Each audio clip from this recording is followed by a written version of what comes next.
হজরত জিবরাইল আলাইহিসসালামের আসল আকৃতিতে আমাদের নবী মুহাম্মদ রাসূলুল্লাহ সাল্লাল্লাহু আলাইহি ওয়াসাল্লাম মোট কয়বার দেখেছেন?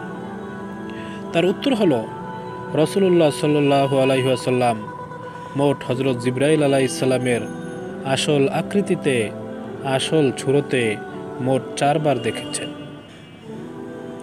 1 নাম্বার, রাসূলুল্লাহ সাল্লাল্লাহু আলাইহি ওয়াসাল্লাম যখন গারে হেরায় অবস্থান করেছিলেন, তখন হজরত জিবরাইল আলাইহিসসালাম আমাদের নবীজির কাছে আগমন করেন।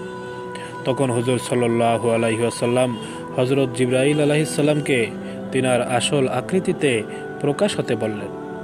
হজরত জিবরাইল আলাইহিসসালাম তখন তিনার নিকট আসল আকৃতি প্রকাশ করলেন।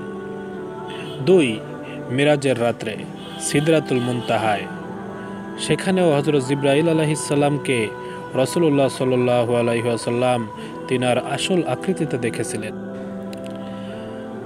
নাম্বার 3, রাসূলুল্লাহ সাল্লাল্লাহু আলাইহি ওয়াসাল্লাম নবী হওয়ার আগে মক্কা শরীফের মাকামে জিয়াদ নামক স্থানে হজরত জিবরাইল আলাইহিসসালামের আসল আকৃতিতে তিনাকে দেখেছিলেন।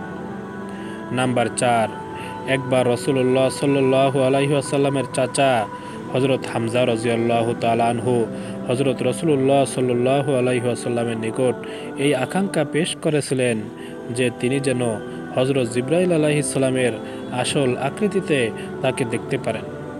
তখন হুজুর সাল্লাল্লাহু আলাইহি ওয়াসাল্লাম তিনার চাচাকে নিষেধ করেছিলেন, কিন্তু তারপরও তিনি বারবার অনুরোধ করলেন। তখন রাসূলুল্লাহ সাল্লাল্লাহু আলাইহি ওয়াসাল্লামের অনুরোধে হজরত জিবরাইল আলাইহিসসালাম আত্মপ্রকাশ করেছিলেন আসল সুরতে।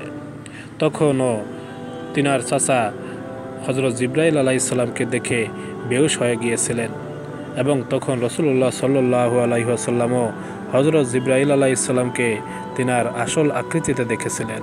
সুবহানাল্লাহ।